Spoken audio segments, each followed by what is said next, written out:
ഹരേ കൃഷ്ണ കൃഷ്ണ കൃഷ്ണ ഹരേ ഹരേ ഹരേ രാമ ഹരേ ഹരേ കൃഷ്ണ കൃഷ്ണ കൃഷ്ണ എന്താ ഹരേ എന്താ ഹരേ കൃഷ്ണ മാതാജി പ്രണാമം. കൃഷ്ണ മാതാജി. ഹരേ കൃഷ്ണ മാതാജി. ഹരേ കൃഷ്ണ. ഹരേ കൃഷ്ണ. ഹരേ കൃഷ്ണ. ഹരേ കൃഷ്ണ മാതാജി. ഹരേ കൃഷ്ണ മാതാജി. ഹരേ മാതാജി പ്രണാമം. മാതാജി. ഹരേ കൃഷ്ണ. ഹരേ കൃഷ്ണ. എല്ലാവർക്കും പ്രണാമം. ഹരേ കൃഷ്ണ. ഹരേ കൃഷ്ണ മാതാജി പ്രണാമം. ഹരേ കൃഷ്ണ പ്രണാമം മാതാജി.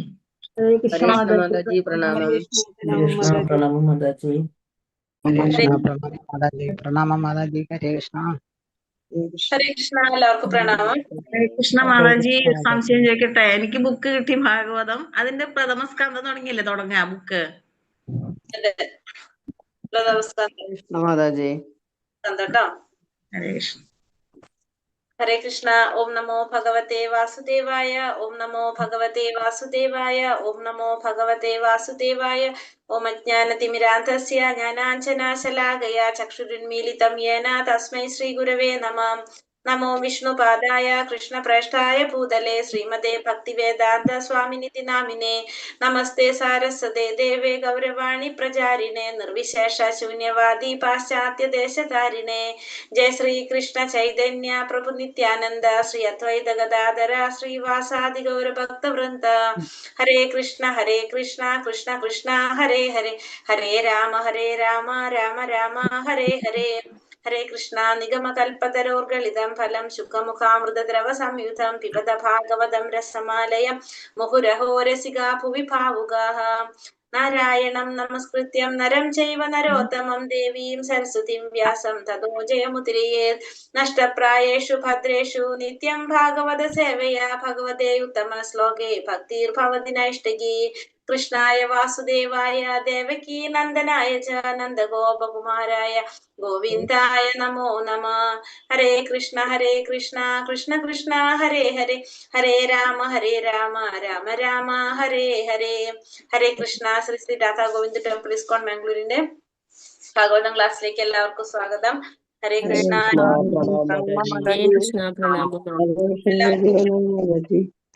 പ്രണാമം മാതാജി. ഹരേ കൃഷ്ണ പ്രണാമം. നമ്മള് ഇന്നലെ ഏത് ശ്ലോകം അതില നമ്മൾ എടുത്തത്?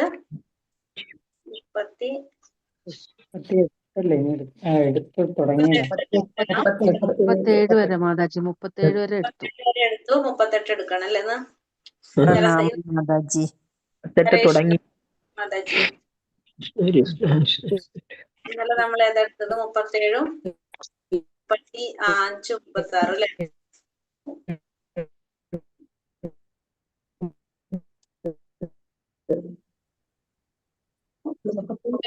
ശ്ലോകത്തിൽ നമ്മൾ എന്താ കണ്ടത്?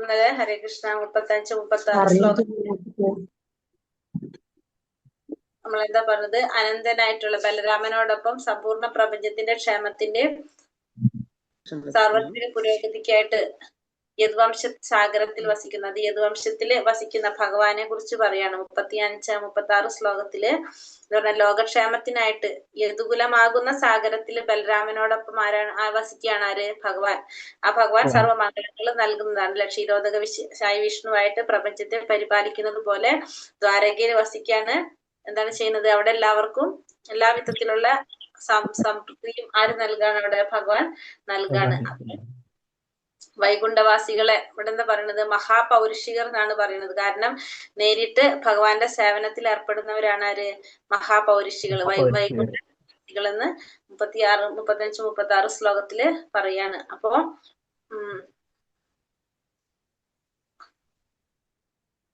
എന്താ പറയുന്നത്? സന്തോഷത്തോടെ ജീവിക്കാണ്. അപ്പൊ വൈകുണ്ഠവാസികള് മഹാപൗരുഷികൾ എന്ന് പറയുന്നു. ഇന്നത്തെ ശ്ലോകത്തിൽ പറയുന്നത് 37ാമത്തെ ശ്ലോകത്തിൽ ചോദിക്കുന്നത് സേവനങ്ങളിൽ വെച്ച് ഏറ്റവും പ്രധാനപ്പെട്ട സേവനം പറയുന്നത് എന്താണ്? പ്രധാന സേവനം ഭഗവാന്റെ പാദാപൂജ ശുശ്രൂഷ കൊണ്ട് മാത്രം. ആരാണ്? സത്യഭാമയും ഉൾപ്പെട്ടുള്ള രാജ്ഞിമാര് ദേവന്മാരെക്കാളും വലിയ ഭാഗ്യം അനുഭവിക്കുന്നവരാണെന്നാ പറയുന്നത് അല്ലെ? ആ പാരിജാതം പോലുള്ള സ്വർഗീയ വസ്തുക്കള് ഭഗവാൻ അവർക്ക് വേണ്ടിയിട്ട് എന്ത് ചെയ്തു? ഭൂമിയിലേക്ക് കൊണ്ടുവരിക ചെയ്തത് അല്ലെ? ഭഗവാന് സേവനം ചെയ്യുന്നവർക്ക് ഭഗവാൻ എല്ലാ വിധത്തിലും ചെയ്യുന്നു. അപ്പൊ ഭഗവാൻ ഒരു സാധാരണ ഒരു ഭർത്താവിനെ പോലെ എന്ത് ചെയ്യുന്ന പറഞ്ഞത് അവരുടെ ആഗ്രഹങ്ങള് നിറവേറ്റി കൊടുക്കുന്നതായിട്ടാണ് അതിൽ കണ്ടത് അല്ലെ? സത്യഭാമയെ ഇഷ്ടപ്പെട്ട പുഷ്പം പാരിജാതം. അതെ, പാരിജാതം കൊണ്ടു കൊടുത്ത കാര്യം അത്രയാണ് നമ്മൾ എത്തിയത്. 37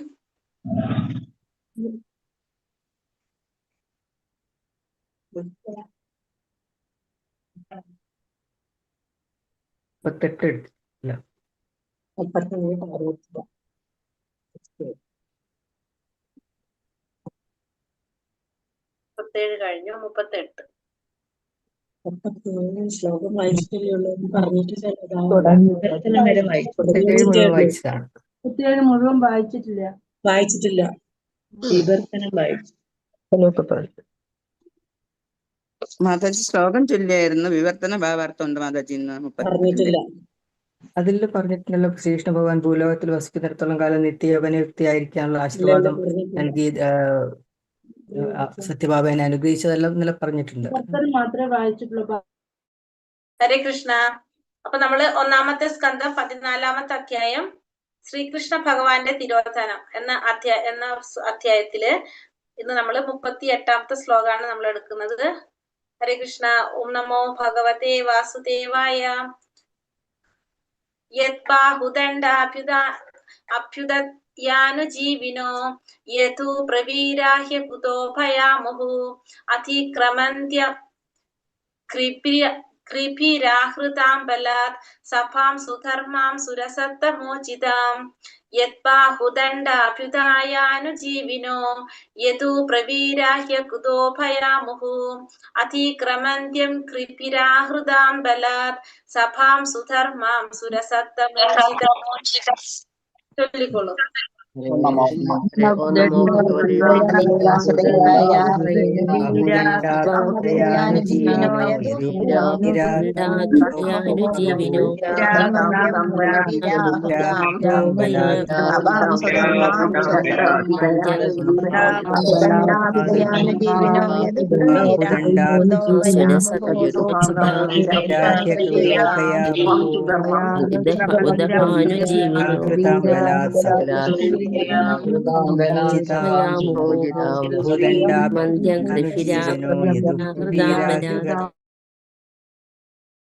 ഹരേ കൃഷ്ണ. ഇത് വായിച്ചു, മീനിങ് വായിച്ചു. വിവർത്തനം ഭാവാർത്ഥം ശ്രീല പ്രഭുപാദിക്ക് ജയ്. വിവർത്തനം കൂടി വായിക്കാം. യദുകുലത്തിലെ പ്രവീരന്മാർ ശ്രീകൃഷ്ണ ഭഗവാന്റെ ബാഹുക്കളാൽ സംരക്ഷിക്കപ്പെടുകയാൽ എല്ലാവിധത്തിലും സദാ നിർഭയരായിരുന്നു.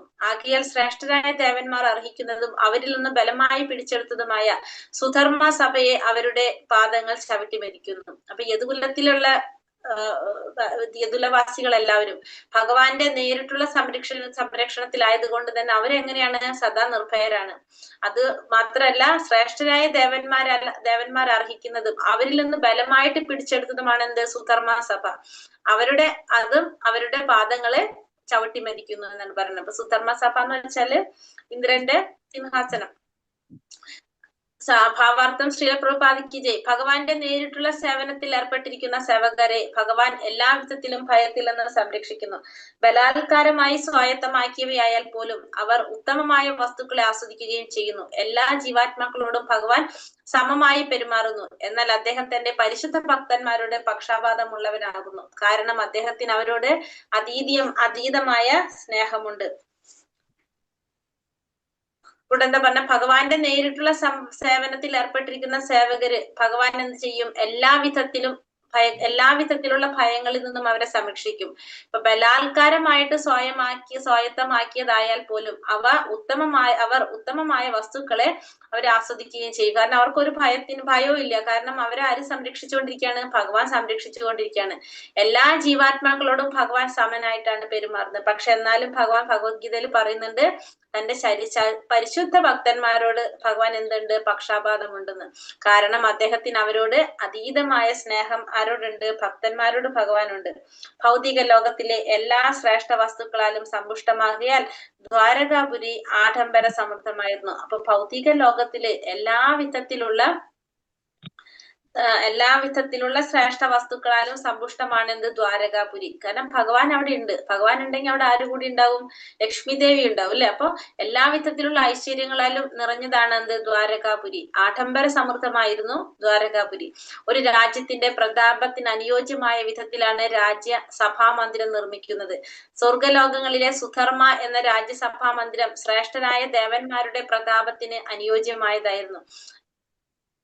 നിശ്ചയമായും ഒരിക്കലും ഭൂലോകത്തിലെ ഒരു രാജ്യത്തിനും വേണ്ടിയുള്ളതല്ല അത്തരം ഒരു സഭാമന്ദിരം. എന്തെന്നാൽ ഒരു രാജ്യം എത്ര തന്നെ ആ ഭൗതിക പുരോഗതി കൈവരിച്ചിരുന്നാലും ഭൂമിയിലെ മാനവർക്ക് അത്തരം ഒരു സഭാമന്ദിരം നിർമ്മിക്കുക അസാധ്യമാകുന്നു. എന്നാൽ ശ്രീകൃഷ്ണ ഭഗവാൻ ഭൂമിയിൽ സന്നിഹിതനായ കാലത്ത് യദുകുലത്തിലെ അംഗങ്ങൾ ആ സ്വർഗീയ സഭാമന്ദിരത്തെ ബലാത്കാരമായി ഭൂമിയിൽ കൊണ്ടുവരികയും അതിനെ ദ്വാരകയിൽ സ്ഥാപിക്കുകയും ചെയ്തു. അവരുടെ ആഗ്രഹം സാധിച്ചു കൊടുക്കാനുള്ള പരമപുരുഷനായ ശ്രീകൃഷ്ണ ഭഗവാന്റെ സന്നദ്ധതയെക്കുറിച്ചും അദ്ദേഹത്തിന്റെ സംരക്ഷണത്തെക്കുറിച്ചും തീർച്ചയുള്ളതിനാൽ അവിധത്തിൽ ബലം പ്രയോഗിക്കുവാൻ അവർക്ക് കഴിഞ്ഞു. മറ്റൊരു തരത്തിൽ പറഞ്ഞാൽ അദ്ദേഹത്തിന്റെ പരിശുദ്ധ ഭക്തന്മാർ ഭഗവാൻ ഈ പ്രപഞ്ചത്തിലെ ഏറ്റവും ശ്രേഷ്ഠതയാർന്ന വസ്തുക്കൾ സമ്മാനിക്കുന്നു.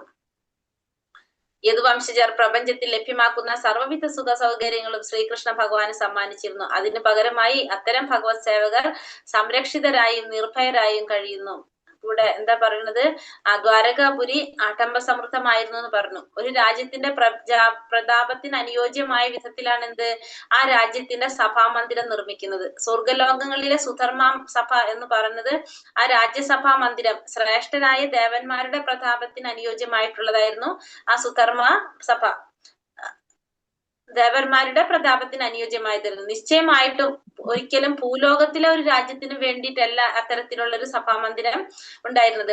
എന്തെന്നാൽ ഒരു രാജ്യം എത്ര തന്നെ ഭൗതികമായ പുരോഗതി കൈവരിച്ചിരുന്നാലും ഭൂമിയിലെ മാനവർക്ക് അത്തരം ഒരു സഭാമന്ദിരം നിർമ്മിക്കുക അസാധ്യമാകുന്നു. കാരണം ഈ രാജ്യത്തിലുള്ളവരുടെ പോലത്തെ ഒരു സഭാമന്ദിരം എത്ര ഭൗതികമായിട്ട് പുരോഗതി കൈവരിച്ചവരാണെങ്കിലും ഭൂമിയിലുള്ളവർക്ക് അത്തരത്തിൽ ഒരെണ്ണം നിർമ്മിക്കുക എന്ന് പറയുന്നത് അസാധ്യമാണ്. എന്നാൽ ശ്രീകൃഷ്ണ ഭഗവാൻ ഭൂമിയിൽ സന്നിഹിതനായിരുന്ന കാലത്ത് യദുകുലത്തിലെ അംഗങ്ങൾ ആ സ്വർഗീയ സഭാമന്ദിരത്തെ ബലാത്കാരമായി ഭൂമിയിൽ കൊണ്ടുവരികയും അതിനെ ദ്വാരകയിൽ സ്ഥാപിക്കുകയും ചെയ്തു. പക്ഷെ ഭഗവാൻ ഭൂമിയിൽ ഉണ്ടായ സമയത്ത് എന്താ ചെയ്തത്? യദുകുലവാസികള് ആ സ്വർഗീയ സഭാമന്ദിരത്തെ ബലാത്കാരമായിട്ടാണ് ഭൂമിയിലേക്ക് കൊണ്ടുവന്നു അതിനവര് ദ്വാരകയിൽ സ്ഥാപിച്ചു. അവരുടെ ആഗ്രഹം സാധിച്ചു കൊടുക്കാനുള്ള പരമപുരുഷനായ ഭഗവാന്റെ സന്നദ്ധതയെക്കുറിച്ച് അദ്ദേഹത്തിന്റെ സംരക്ഷണത്തെക്കുറിച്ചും തീർച്ചയുള്ളതിനാൽ അവിധത്തിൽ ബലം പ്രയോഗിക്കുവാൻ അവർക്ക് കഴിഞ്ഞു. അത് അവർക്ക് സാധിച്ചത് എന്തുകൊണ്ടാണ്? അവരുടെ കൂടെ ആരാ ഉള്ളത്? ഭഗവാനാണുള്ളത്. കാരണം അവരുടെ ആഗ്രഹം സാധിച്ചു കൊടുക്കാനുള്ള സന്നദ്ധത ഭഗവാൻ ഉണ്ടായിരുന്നു. മാത്രമല്ല ഭഗവാന്റെ സംരക്ഷണത്തെ കുറിച്ചും തീർച്ചയുള്ളത് കൊണ്ട് അങ്ങനെ ബലം പ്രയോഗിച്ച് കൊണ്ടുവരാനായിട്ട് അവർക്കത് സാധിച്ചു. മറ്റൊരു തരത്തിൽ പറഞ്ഞാൽ അദ്ദേഹത്തിന്റെ പരിശുദ്ധ ഭക്തന്മാർ ഭഗവാൻ ഈ പ്രപഞ്ചത്തിലെ ഏറ്റവും ശ്രേഷ്ഠതയാർന്ന വസ്തുക്കൾ സമ്മാനിക്കുന്നു. വേറെ തരത്തിൽ നമുക്ക് എന്ത് പറയാം? ഈ പ്രപഞ്ചത്തിലെ തന്നെ ഏറ്റവും ശ്രേഷ്ഠമായ വസ്തുക്കളാണ് ഭഗവാന്റെ ഭക്തന്മാര് ഭഗവാന് സമർപ്പിക്കുന്നത്. യദുവംശജർ പ്രപഞ്ചത്തിൽ ലഭ്യമാക്കുന്ന സർവ്വവിധ സൗകര്യങ്ങളും ഭഗവാന് സമ്മാനിച്ചിരുന്നു. അപ്പൊ യദുവംശത്തിലുള്ളവരെന്താണ്? ഈ പ്രപഞ്ചത്തിൽ ലഭിക്കാവുന്നതിന്റെ എല്ലാവിധ സൗകര്യങ്ങളും അത് ഭഗവാന് സമ്മാനിച്ചിരുന്നു. അതിനു പകരമായി അത്തരം ഭഗവത് സേവകർ സംരക്ഷിതരായും നിർഭയരായും കഴിഞ്ഞു. അതിന് പകരം ഭഗവാൻ എന്ത് ചെയ്യുന്നു? ഭഗവാൻ അവരെ സംരക്ഷിക്കുന്നു. അവർക്ക് എന്തില്ല? ഭയം എന്ന സംഭവം അവർക്ക് ഉണ്ടായിരുന്നില്ല. വിസ്മൃതിയിലായിരുന്ന ഭക്താത്മാവ് ഭയമുള്ളവനാകുന്നു. പക്ഷെ വിസ്മൃതിയിലായിരുന്നവര് എങ്ങനെയായിരിക്കും? ഭക്താത്മാവ് ഭയമുള്ളവനാകും. എന്നാൽ സ്വപിതാവിന്റെ കൃപയെ പരിപൂർണമായും ആശ്രയിച്ചിരിക്കുന്ന ഒരു ശിശു ഒരിക്കലും ആരെയും ഭയപ്പെടാത്തതുപോലെ ഒരു മുക്താത്മാവ് ഒരിക്കലും ഭയമുള്ളവനെയല്ല. ഒരു ജീവാത്മാവ് ഭഗവാനുമായുള്ള തന്റെ ശാശ്വത ബന്ധത്തെ വിസ്മരിക്കുക മൂലം സുഷുപ്തിയിലായിരിക്കുമ്പോൾ അവനുണ്ടാകുന്ന ഒരു തരത്തിലുള്ള വ്യാമോഹമാണ് ഭയം. ഭഗവത്ഗീത 2:20 പ്രസ്താവിച്ചിരിക്കുന്നത് പോലെ ജീവാത്മാവിന്റെ വ്യവസ്ഥാപിത നിലയനുസരിച്ച് അവൻ ഒരിക്കലും മരിക്കുകയില്ലെന്നിരിക്കെ ഭയത്തിന് കാരണം എന്താണ്? ഒരു പക്ഷെ സ്വപ്നത്തിൽ അവൻ ഒരു കടുവയെ കണ്ട് ഭയചകിതനായേക്കാം. എന്നാൽ അവന്റെ അരികിൽ ഉണർന്നിരിക്കുന്ന ഒരാൾ അവിടെ ഒരു കടുവയെയും കാണുന്നില്ല. ആ സ്വപ്നാവസ്ഥയിലും ജാഗ്രതാവസ്ഥയിലുള്ളവനും കടുവ എന്നത് വെറും കാൽപ്പനികം മാത്രമാകുന്നു. കൂടെ വിസ്മൃതാവസ്ഥയിലുള്ള ഒരു പത്താത്മാവിനെ സംബന്ധിച്ച് അവൻ എങ്ങനെയാണ്? ഭയമുള്ളവനാണ്. സ്വന്തം പിതാവിന്റെ കൃപയെ പൂർണ്ണമായും ആശ്രയിച്ചിരിക്കുന്ന ഒരു ശിശു ഒരിക്കലും എന്തില്ല, ആ കുട്ടിക്ക് ഒരിക്കലും ഭയം അനുഭവപ്പെടുന്നില്ല. കാരണം രക്ഷിക്കാൻ ആരുണ്ട്? തന്റെ പിതാവ് കൂടെയുണ്ട്. അതേപോലെ തന്നെ ഒരു മുക്താത്മാവ് ഒരിക്കലും എന്തില്ല, മുക്താത്മാവിനും ഒരിക്കലും ഭയം ഉണ്ടാകുന്നില്ല. കാരണം ആ മുക്താത്മാവിന് ഒരു ജീവാത്മാവ് ഭഗവാനുമായുള്ള മുക്താത്മാവിന് എന്തറിയാം? ആ ഭഗവാൻ കൂടെ ഉണ്ടെന്നുള്ള ആർക്ക് വിശ്വാസമുണ്ട്? മുക്താത്മാവിനുണ്ട്. പക്ഷെ ഒരു ജീവാത്മാവ് എന്ത് സംഭവിക്കാണ്? ഭഗവാനുമായിട്ടുള്ള ആ ശാശ്വത ബന്ധത്തെ മറക്കുന്നത് പോലെ എന്ത് സംഭവിക്കാണ്? ആ സുഷുപ്തിയിലായിരിക്കുമ്പോൾ അവനുണ്ടാകുന്ന ഒരു തരത്തിലുള്ള വ്യാമോഹമാണ് ഭയം. അപ്പൊ ബദ്ധാത്മാവിനാണ് എന്തുള്ളത്? ഭയമുള്ളത്. മുക്താത്മാവിന് എന്തില്ല? ഭയമില്ല. കാരണം ഭയം എന്ന് പറയുന്നത് എന്താണ്? ആ ജീവാത്മാവ് ഭഗവാനുമായിട്ടുള്ള ശാശ്വത ബന്ധത്തെ വിസ്മരിക്കുമ്പോ ഉണ്ടാകുന്ന ഒരു തരത്തിലുള്ള ഒരു അവസ്ഥ, അതാണ് എന്ത്? ഭയം എന്ന് പറയുന്നത്. ഭഗവത്ഗീതയിൽ പറയുന്നുണ്ട്, ജീവാത്മാവിന്റെ വ്യവസ്ഥാപിത നിലയനുസരിച്ച് അവൻ ഒരിക്കലും മരിക്കുകയില്ലെന്ന്. അപ്പൊ ഒരു ജീവാത്മാവ്, നമ്മൾ ആരാണ്? നമ്മൾ ആത്മാവാണെന്ന് പറഞ്ഞു. അപ്പൊ ആത്മാവ് ഒരിക്കലും മരിക്കുന്നില്ല എന്ന് മനസ്സിലാക്കി കഴിഞ്ഞാൽ പിന്നെ ഭയത്തിന്റെ ആവശ്യമില്ലല്ലോ അവിടെ. കാരണം ഏറ്റവും വലിയ ഭയം മരണഭയമാണ്. ഒരിക്കലും ആത്മാവിന് മരണം സംഭവിക്കില്ല. നമ്മൾ ആത്മാക്കളാണ്, നമുക്ക് മരണം സംഭവിക്കില്ല എന്ന് മനസ്സിലായി കഴിഞ്ഞാൽ പിന്നെ അവിടെ ഭയത്തിന്റെ കാരണം എന്താണ് എന്നാണ് പറയുന്നത്. ഒരു പക്ഷെ സ്വപ്നത്തിൽ ഒരു കടുവയെ കണ്ട് ഭയചകിതനായേക്കാം. ഉറക്കത്തിൽ സ്വപ്നം കാണുമ്പോൾ നമ്മൾ സ്വപ്നത്തിൽ ഒരു കടുവയെ കണ്ടു നമ്മൾ പേടിക്കാം. പക്ഷെ അവന്റെ അടുത്ത് തന്നെ ഉണർന്നിരിക്കുന്ന ഒരു വ്യക്തി ആരെ കാണുന്നില്ല? ആ കടുവയെ കാണുന്നില്ല. ആ സ്വപ്നാവസ്ഥയിലുള്ളവനും ജാഗ്രതാവസ്ഥയിലുള്ളവനും കടുവ എന്നത് വെറും കാൽപ്പനികം മാത്രമാകുന്നു. എന്തെന്നാൽ യഥാർത്ഥത്തിൽ അവിടെ കടുവയില്ല. അപ്പൊ രണ്ടുപേർക്കും, സ്വപ്നത്തിൽ കാണുന്ന വ്യക്തിയും അവിടെ ഇരിക്കുന്ന വ്യക്തിയെ സംബന്ധിച്ചും ഈ കടുവ എന്ന് പറയുന്നത് അത് കാൽപ്പനികമാണ്. ശരിക്കും അവിടെ എന്തില്ല? കടുവയില്ല. എന്നാൽ തന്റെ ജാഗരമായ ജീവിതത്തെ കുറിച്ച് വിസ്മരിച്ച ഒരുവൻ ഭയഭീതനാകുന്നു. അതേസമയം തന്റെ നിലയെ കുറിച്ച് വിസ്മരിക്കാത്ത ഒരുവൻ ഒട്ടും തന്നെ ഭയപ്പെടുന്നില്ല. അപ്രകാരം തങ്ങളുടെ ഭഗവത് സേവനത്തിൽ ഏതു കുലത്തിലുള്ളവർ തികച്ചും ഉണർന്നിരിക്കുന്നവരാകുന്നു. ആകയാൽ അവർക്ക് ഭയപ്പെടാനായിട്ട് ഒരു കാലത്തും ഒരു കടുവയും ഇല്ലായിരുന്നു. യഥാർത്ഥ കടുവ ഉണ്ടെങ്കിൽ തന്നെയും അവരെ സംരക്ഷിക്കാനായി ഭഗവാൻ ഉണ്ടായിരുന്നു. അപ്പോൾ ഇവിടെ യഥാർത്ഥത്തിൽ കടുവയില്ല, എന്നിട്ടും എന്താണ്?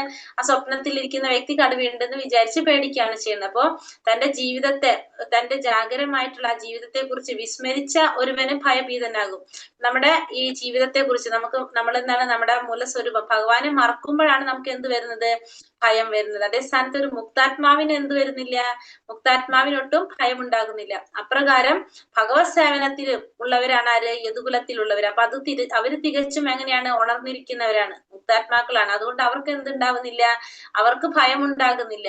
അവർക്ക് ഭയപ്പെടാനായിട്ട് ഒരു കാലത്തും ഒരു കടുവ ഉണ്ടായിട്ടില്ല. ഇനി അഥവാ കടുവ ഉണ്ടെങ്കിൽ തന്നെയോ അവരെ രക്ഷിക്കാൻ ആരുണ്ട്? ഭഗവാൻ ഉണ്ടെന്നുള്ള വിശ്വാസം ആരിലുണ്ട്? ഈ യദുകുലത്തിലുള്ളവർക്ക് ഉണ്ടായിരുന്നു. ശ്ലോകം 39. കച്ചിത്തേ നാമയം താത ഭ്രഷ്ട തേജ വിഭാസി മേ അലബ്ധ മാനവജ്ഞാത കിം വാ താത ചിരോക്ഷിതഃ. കച്ചിത്തേ നാമയം താത ഭ്രഷ്ട തേജ വിഭാസി മേ അലബ്ധ കിം വാ താത ചിരോക്ഷിത. ഹരേ കൃഷ്ണ. ചൊല്ലിക്കോളൂ.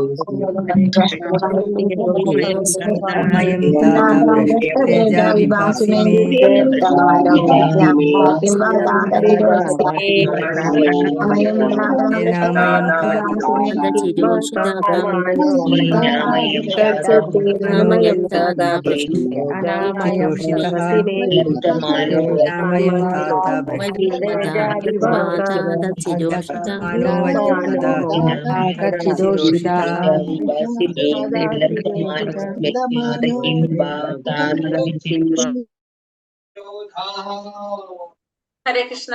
കച്ചിത് അല്ലേ, നിന്റെ അനാമയം ആരോഗ്യത്തിന് കുഴപ്പമൊന്നുമില്ലല്ലോ. താത എന്റെ പ്രിയ സഹോദര, ഭ്രഷ്ട ഇല്ലാതായി, തേജസ് വിഭാസി തോന്നുന്നു, മേ എനിക്ക്, അലബ്ധമാന ആദരവില്ലാതെ, അവജ്ഞാത അവഗണിക്കപ്പെടുക, കിം അതോ, വാ അല്ലെങ്കിൽ, താത എന്റെ പ്രിയപ്പെട്ട ഭ്രാതാവേ, ചിരോഷിത ദീർഘകാലത്തെ വാസം നിമിത്തം. വിവർത്തനം ഭാവാർത്ഥം. ശ്രീല പ്രഭുപാദ് കി ജയ്. വിവർത്തനം. അപ്പൊ ഇതുവരെ എന്താണ് യുധിഷ്ഠിര മഹാരാജാവ് അർജുനനോട് ചോദിച്ചത് ദ്വാരകാവാസികളെ ഭഗവാനുമായിട്ട് ബന്ധപ്പെട്ടിട്ടുള്ള കാര്യങ്ങളൊക്കെയാ ചോദിച്ചുകൊണ്ടിരുന്നത് അല്ലെ. ഇനി എന്താ ചോദിക്കുന്നത് ഇവിടെ വിവർത്തനത്തിൽ പറയുന്നത്, എന്റെ സോദര അർജുന, ദയവായി എന്നോട് പറഞ്ഞാലും നിന്റെ ആരോഗ്യസ്ഥിതി ക്ഷേമകരം തന്നെയല്ലേ? ചോദിക്കാണ്, നിന്റെ സ്ഥിതി ക്ഷേമകരം തന്നെയല്ലേ? നിന്റെ ശരീര തേജസ് നഷ്ടപ്പെട്ടതായി കാണപ്പെടുന്നു. ദീർഘകാലത്തെ ദ്വാരകാവാസം ഹേതുവാകിയാൽ മറ്റുള്ളവരുടെ അനാദരവും അവഗണനയുമാണോ ഇതിനു കാരണം? ഇനി ചോദിക്കാണ്, ഇതിനൊന്നും അർജുൻ ഉത്തരം പറയാതെ കണ്ടപ്പോ ചോദിക്കാണ്, ഇനി നിനക്ക് എന്തെങ്കിലും പ്രോബ്ലം ഉണ്ടോ അല്ലെ? നിന്റെ ആരോഗ്യസ്ഥിതി ക്ഷേമം തന്നെയല്ലേ? നിന്റെ ശരീര തേജസ് നഷ്ടപ്പെട്ടതായിട്ട് കാണപ്പെടുന്നുണ്ട്. അപ്പൊ ദീർഘകാലം ദ്വാരകയിൽ വസിച്ചപ്പോ മറ്റുള്ളവരുടെ അനാദരവും അവഗണനയുമാണോ ഇതിന് കാരണമെന്ന് അർജുനനോട് യുധിഷ്ഠിര മഹാരാജാവ് ചോദിക്കുകയാണ്. ഭാവാർത്ഥം ശ്രീല പ്രഭുപാദ് കി ജയ്. മഹാരാജാവ് യുധിഷ്ഠിരൻ എല്ലാ വീക്ഷണകോണുകളിൽ നിന്നും ദ്വാരകയുടെ ക്ഷേമത്തെ കുറിച്ച് അർജുനനോട് ആരാഞ്ഞു. എന്നാൽ ശ്രീകൃഷ്ണ ഭഗവാൻ സ്വയം അവിടെ ഉണ്ടായിരുന്നിടത്തോളം കാലം അവിടെ അശുഭകരമായതൊന്നും തന്നെ സംഭവിക്കില്ലെന്ന് അവസാനം അദ്ദേഹം തീർച്ചയാക്കി. പക്ഷെ അതേസമയം ശരീര ചൈതന്യം നഷ്ടപ്പെട്ടവനെ പോലെ അർജുനൻ കാണപ്പെടുകയാൽ രാജാവ് അദ്ദേഹത്തിന്റെ വ്യക്തിപരമായ ക്ഷേമത്തെ കുറിച്ച് അന്വേഷിക്കുകയും നിർണായകമായ നിരവധി ചോദ്യങ്ങൾ ചോദിക്കുകയും ചെയ്തു. അപ്പൊ യുധിഷ്ഠിര മഹാരാജാവ് എല്ലാ വീക്ഷണകോണുകളിൽ നിന്നും എന്ത് ചെയ്തു? ദ്വാരകയുടെ ക്ഷേമത്തെ കുറിച്ച് അർജുനനോട് ചോദിച്ചു. പക്ഷെ യുധിഷ്ഠിര മഹാരാജാവിന് എന്തറിയാം? ഭഗവാൻ ഉള്ളിടത്തോളം കാലം അവിടെ എന്താണ് അശുഭകരമായിട്ടുള്ള യാതൊന്നും സംഭവിക്കില്ല എന്നുള്ളത് അദ്ദേഹം മനസ്സിലാക്കി അവസാനം. അപ്പൊ അതുകൊണ്ട് അതേസമയം അർജുനനെ ശ്രദ്ധിച്ചപ്പോ അർജുനൻ ശരീര ചൈതന്യം നഷ്ടപ്പെട്ടവനെ പോലെ കാണപ്പെട്ടത് കൊണ്ട് രാജാവ് അദ്ദേഹത്തിന്റെ വ്യക്തിപരമായ ക്ഷേമത്തെ കുറിച്ച് അന്വേഷിക്കുകയും നിർണായകമായിട്ടുള്ള നിരവധി ചോദ്യങ്ങള് അർജുനനോട് ചോദിക്കാനായിട്ട് തുടങ്ങി. ശ്ലോകം 40. കച്ചിന്നാഭിഹതോ ഭാവേ ശബ്ദാദീഭിരമംഗളൈഃ നാദത്തമുക്തമർത്ഥിഭ്യ ആശയായത് പ്രതിശ്രുതം. കച്ചിന്നാഭിഹതോ ഭാവൈ ശബ്ദാദീഭിരമംഗളൈഃ നാദത്തമുക്തമർത്ഥിഭ്യ ആശയായത് പ്രതിശ്രുതം. ചൊല്ലാം. ഹരേ കൃഷ്ണ. വാസുദേവായ ജ്ഞാതികതോ ഭാവൈ ശബ്ദാഭിഹതോ ഭാവൈ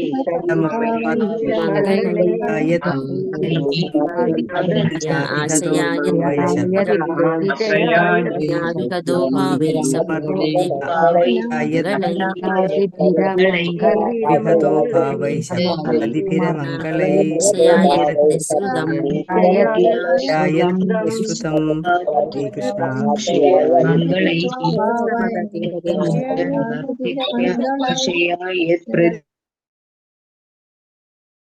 കൃഷ്ണ. കച്ചിത് അതോ, ന ഇല്ല, അപിഹത സംബോധന ചെയ്യപ്പെട്ടു, അഭാവൈ പ്രതികൂലമായ, ശബ്ദ ആദിഭി ശബ്ദങ്ങളാൽ, അമംഗളൈ അമംഗളകരമായ, ന ഇല്ല, ദത്തം ദാനമായി നൽകുക, ഉക്തം പറഞ്ഞു, അർത്ഥിഭ്യ അഭ്യർത്ഥിച്ചവന്, ആശയ പ്രതീക്ഷയോടെ, യത് എന്ത്, പ്രതിശ്രുതം നൽകാൻ വാഗ്ദാനം ചെയ്തത്.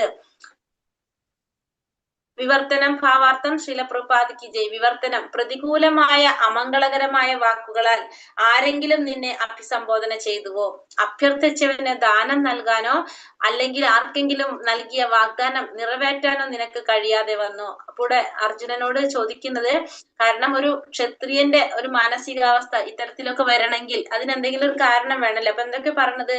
അമംഗളപരമായിട്ടുള്ള വാക്കുകൾ കൊണ്ട് ആരെങ്കിലും നിന്നെ അഭിസംബോധന ചെയ്തുവോ? നിന്നെ ആരെങ്കിലും വഴക്ക് പറഞ്ഞോ?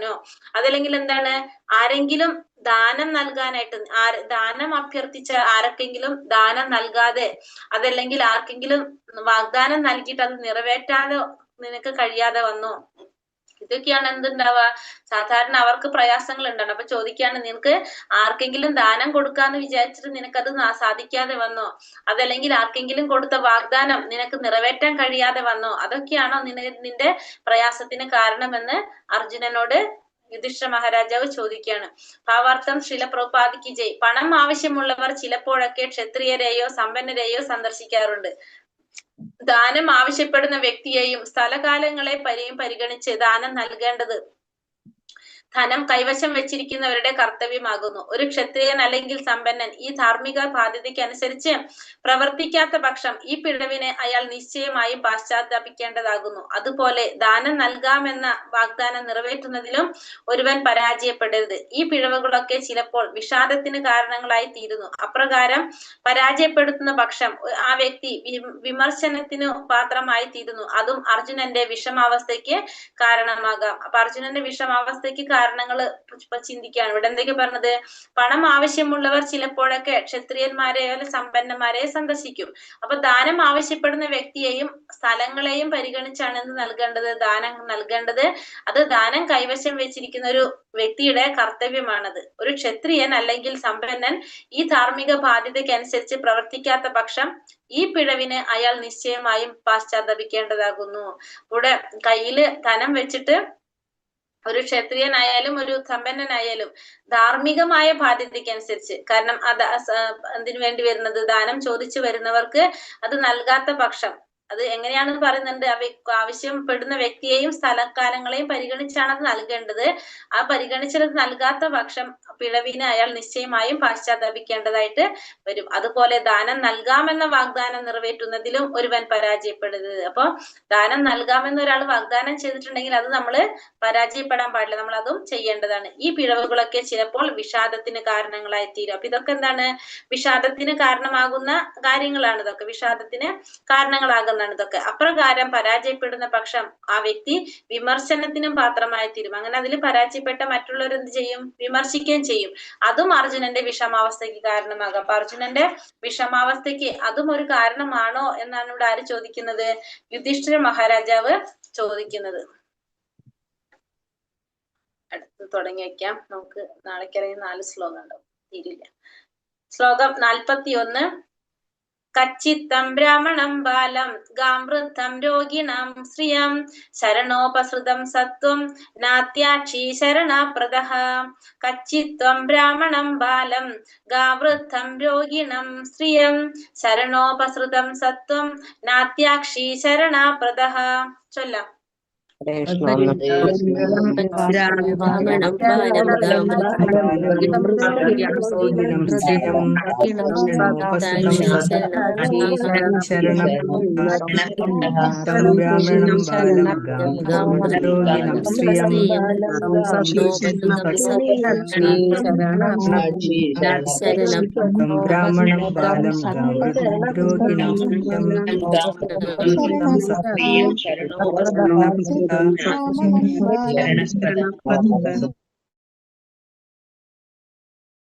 കച്ചിത് അതോ, ത്വം നീ സ്വയം, ബ്രാഹ്മണം ബ്രാഹ്മണർ, ബാലം ബാലൻ, ഗ പശു, വൃദ്ധം വൃദ്ധൻ, രോഗിണം രോഗി, സ്ത്രീയം സ്ത്രീ, ശരണ ഉപസൃതം സംരക്ഷണത്തിനായി സമീപിച്ചാൽ, സത്വം ഏതെങ്കിലും ജീവിക്ക്, ന തതോ അത്യാക്ഷി അഭയം നൽകാതിരിക്കുക, ശരണപ്രദ സംരക്ഷണം അർഹിക്കുന്ന. വിവർത്തനം ഭാവാർത്ഥം ശ്രീല പ്രഭുപാദിക്ക് ജയ്. വിവർത്തനം: നീ എപ്പോഴും ബ്രാഹ്മണർ, ശിശുക്കൾ, ഗോക്കൾ, സ്ത്രീകൾ, വൃദ്ധർ, രോഗാതുരർ എന്നിവർ പോലുള്ള അർഹിക്കുന്ന ജീവാത്മാക്കളുടെ സംരക്ഷകനാണ്. അഭയം യാചിച്ചു വന്ന അവർക്ക് സംരക്ഷണം നൽകാൻ നിനക്ക് കഴിയാതെ പോയോ? അപ്പൊ നീ ആരാണ്? നീ ഒരു ക്ഷത്രിയനാണ് അല്ലെ? അപ്പൊ ക്ഷത്രിയന്റെ ഒരു ധർമ്മമാണ് എന്ത്? ബ്രാഹ്മണരെ സംരക്ഷിക്കുക, ശിശുക്കളെ സംരക്ഷിക്കുക, ഗോക്കളെ സംരക്ഷിക്കുക, സ്ത്രീകളെ സംരക്ഷിക്കുക, വൃദ്ധരെ സംരക്ഷിക്കുക, രോഗാതുരരായവരെ സംരക്ഷിക്കുക. ഈ 6 കൂട്ടരെ സംരക്ഷിക്കുക എന്നുള്ളത് ഒരു ആരുടെ ധർമ്മമാണ്? ഒരു ക്ഷത്രിയന്റെ ധർമ്മമാണ്. അപ്പോ ആ ക്ഷത്രിയന്മാരെ സംരക്ഷിക്കാനായിട്ട് നിനക്ക് കഴിയാതെ പോയോ? അത്തരത്തിലുള്ള അവർക്ക് അഭയം യാചിച്ചു വരുന്നവരെ സംരക്ഷിക്കാൻ നിനക്ക് കഴിയാതെ പോയോ എന്നാണ് ഇവിടെ യുധിഷ്ഠിരൻ അർജുനനോട് ചോദിക്കുന്നത്. അപ്പൊ ആരൊക്കെയാണ് സംരക്ഷിക്കേണ്ടത്? ഒരു വ്യക്തി ബ്രാഹ്മണരെ സംരക്ഷിക്കണം, ശിശുക്കളെ സംരക്ഷിക്കണം, ഗോക്കളെ സംരക്ഷിക്കുക, സ്ത്രീകളെ സംരക്ഷിക്കുക, വൃദ്ധര്, രോഗാതുരരായവര്, അസുഖങ്ങളുള്ളത്, ഈ 6 കൂട്ടരെ സംരക്ഷിക്കുക എന്നുള്ളത് ഒരു ക്ഷത്രിയന്റെ കടമയാണ്. ഭാവാർത്ഥം ശ്രീല പ്രഭുപാദിക്ക് ജയ്. സാമൂഹ്യ നന്മയ്ക്കായി ഭൗതികവും ആധ്യാത്മികവുമായ ജ്ഞാനാന്വേഷണത്തിൽ സദാ നിരതനായിരിക്കുന്ന ബ്രാഹ്മണൻ രാജാവിന്റെ സംരക്ഷണം എല്ലാ പ്രകാരത്തിലും അർഹിക്കുന്നവരാണ്. അതുപോലെ രാജ്യത്തിലെ ശിശുക്കൾ, ഗോക്കൾ, രോഗികൾ, സ്ത്രീജനങ്ങൾ, വൃദ്ധർ എന്നിവർക്ക് രാജ്യത്തിന്റെ അഥവാ ക്ഷത്രിയ രാജാവിന്റെ സവിശേഷമായ സംരക്ഷണം ആവശ്യമാണ്. അത്തരം ജീവാത്മാക്കൾക്ക് ക്ഷത്രിയന്മാരാൽ അഥവാ രാജ്യത്തിന്റെ സംരക്ഷണം ലഭിക്കുന്നില്ല എങ്കിൽ തീർച്ചയായും അത് ക്ഷത്രിയർക്ക് അഥവാ രാജ്യത്തിന് അപമാനകരം തന്നെയാകുന്നു. അവിധത്തിലുള്ള എന്തെങ്കിലും അർജുനന് യഥാർത്ഥത്തിൽ സംഭവിച്ചുവെങ്കിൽ ആ വീഴ്ചകളെ കുറിച്ച് അറിയാൻ യുധിഷ്ഠിരൻ ഉത്കണ്ഠാകുലനാകുന്നു. അപ്പൊ ഇവിടെ ചോദിക്കുന്നത് സാമൂഹ്യ നന്മയ്ക്കായിട്ട് ഭൗതികവും ആത്മീയാത്മികവുമായിട്ടുള്ള ജ്ഞാനാന്വേഷണത്തിൽ സദാ നിരതരായിരിക്കുന്ന ബ്രാഹ്മണര്, അതുപോലെ തന്നെ രാജാവിന്റെ സംരക്ഷണം എല്ലാ പ്രകാരത്തിലും അർഹിക്കുന്നവരാണ്. അതേപോലെ രാജ്യത്തിലുള്ള ശിശുക്കള്, ഗോക്കള്, രോഗികള്, സ്ത്രീകള്, വൃദ്ധർ, ഇവർക്കൊക്കെ എന്ത് വേണം? ആ രാജ്യത്തില് ആ ക്ഷത്രിയ രാജാവിന്റെ സവിശേഷമായ സംരക്ഷണം ആവശ്യമാണ്. ആ സംരക്ഷണം ലഭിക്കുന്നില്ല എങ്കിൽ എന്താണ്? തീർച്ചയായിട്ടും അത് ആ രാജ്യത്തിന് തന്നെ അപമാനകരമായിട്ടുള്ള കാര്യമാണ്. കാരണം ആ ക്ഷത്രിയന്റെ ധർമ്മമാണ് ഇവരെ സംരക്ഷിക്കുക എന്നുള്ളത്. അത് ചെയ്തില്ലെങ്കിൽ അതെന്താണ്? ആ രാജ്യത്തിന് തന്നെ അപമാനകരമായിട്ടുള്ള പ്രവൃത്തിയാണ്. അപ്പൊ അർജുനനോട് ചോദിക്കുകയാണ്, നിനക്ക് അത്തരത്തിലുള്ള എന്തെങ്കിലും വീഴ്ചകൾ പറ്റുമോ എന്നാണ് ഇവിടെ ആര് ചോദിക്കുന്നത്?